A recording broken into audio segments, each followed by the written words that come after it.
specifically on the topic of globalization. Now, because it's a long concept which takes about 20 to 25 minutes to go through, I'll be doing it step by step, and in the first video, I'll be going through China, and then second video, Nigeria, and then England. But let's focus on China first, and the effects of globalization on China, otherwise known as a developing or a newly industrialized country. Now, globalization has different impacts on each of these nations, and some are positive and some are negative, and I'll be exploring these effects throughout this video. So China, otherwise known as a developed economy, has one main advantage in comparison to less developed economies, and that is that they attract foreign direct investments. This is basically investments from foreign firms into another country. So if I was to invest my money into India, then that would be a foreign direct investment from me here in the UK to India. Now what that means is that investments are money put towards capital stock, in other words, things such as machinery, and these all come together to improve the infrastructure of an economy. But the main question here is, why are foreign firms attracted to China? In other words, why do they place their money into China and not into other countries such as those in Africa and South America? Now, the concept of this is that there's two main points, and there's another point which comes later on in the evaluation, which is incredibly important. So the first point is that because these countries have cheap labor, foreign firms are attracted to this due to the fact that they can produce mass amounts of goods at much, much lower costs than they would be able to at their own country. So they take their operations into a developing economy such as China and operate there rather than their own origins, because they can produce at much lower costs, which saves them a lot of money and allows them to gain abnormal profit. And the second point is that these countries tend to have good transport links, which also attracts foreigners to invest their money into the infrastructure. Now, the effect of globalization on China would be that due to the better infrastructure, they'll be able to increase their output and therefore possibly specialize and also lead to comparative advantage. Although this tends to not occur within developing economies because they're quite inefficient when producing, although they do produce at low costs. That's the only main efficiency they have. So in addition to that, it will lead to an increase in aggregate demand due to their exchange rate system. These countries tend to have a floating exchange rate, so they tend to lower their exchange rate, and the Chinese government could do this by intervening into Forex, the foreign exchange market. They could do this by increasing the supply of their own currency by buying mass amounts of another currency. So for example, if I was the Chinese leader or whoever's in charge of their exchange rate system, I would go and buy a lot of dollars, so a stock of dollars, and that would increase the demand for dollars, and it would increase the supply of my own currency, so my own currency value would depreciate while the currency for dollars would appreciate, which just means that my currency will become less valuable and the dollar will become more valuable. Now, as a result of this, the exports in China will become cheaper and more attractive to Americans, for example, because their currency is much stronger than the Chinese currency.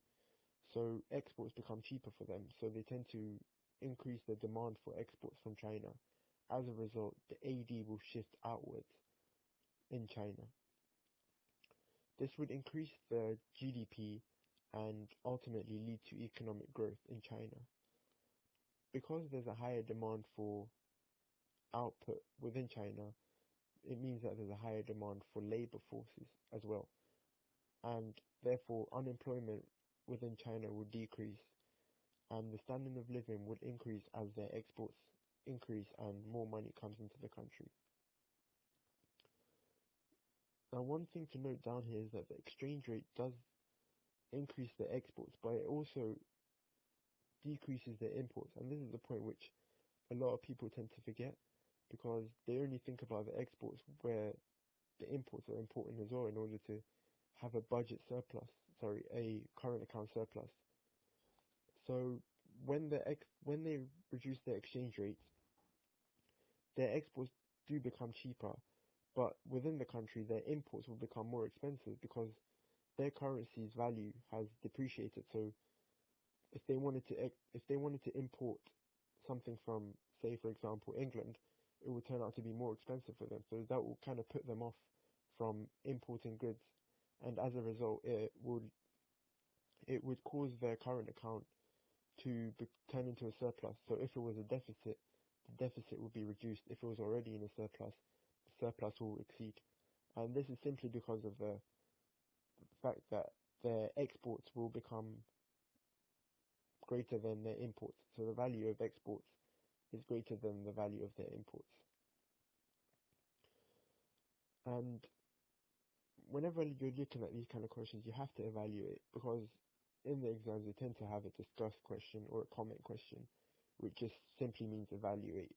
So when you do the analysis, what we've done, the first bullet points are all analysis, and the last bullet point is just quick evaluation. But there's much more depth, which I'll go into in another video. Now, a lot of people tend to say that developing economies are being exploited, specifically their workers.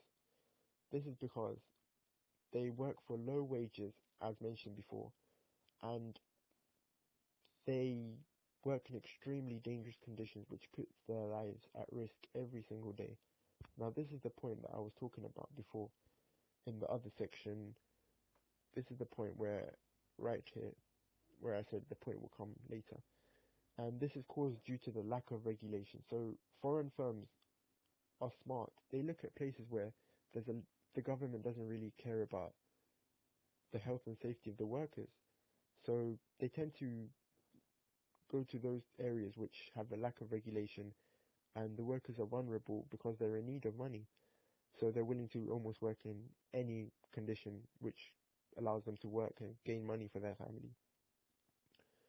Moving on, because developing economies increase their output rapidly, it means that the level of pollution within the economy will be boosted a lot. Now, this can have a lot of negative effects and negative externalities, such as noise pollution and pollution itself, which could cause health issues and increase government costs on the health system, which could damage the budget deficit. So this is just a couple of points to note down for China, and in my next video I'll be going through a least developed economy such as Nigeria, and in my next video I'll be going through a developed economy, otherwise known as UK or USA or Canada, and I'll be exploring the effects of globalization on these three countries, and then at the end we'll be able to link all of them together and form one picture. So thanks for watching. Please tell me if you need anything else. I'll be willing to make lots more videos and lessons on anything you need. Just leave a comment or email me if you want. I'll be willing to make a lot of videos based on whatever you guys want. So thanks a lot for watching. Thank you. What's up, guys? Today I'm going to be doing a lesson on economics and specifically on the topic of globalization. Now, because it's a long concept which takes about 20 to 25 minutes to go through, I'll be doing it step by step, and in the first video I'll be going through China, and then second video Nigeria, and then England. But let's focus on China first, and the effects of globalization on China, otherwise known as a developing or a newly industrialized country. Now, globalization has different impacts on each of these nations, and some are positive and some are negative, and I'll be exploring these effects throughout this video. So China, otherwise known as a developed economy, has one main advantage in comparison to less developed economies, and that is that they attract foreign direct investments. This is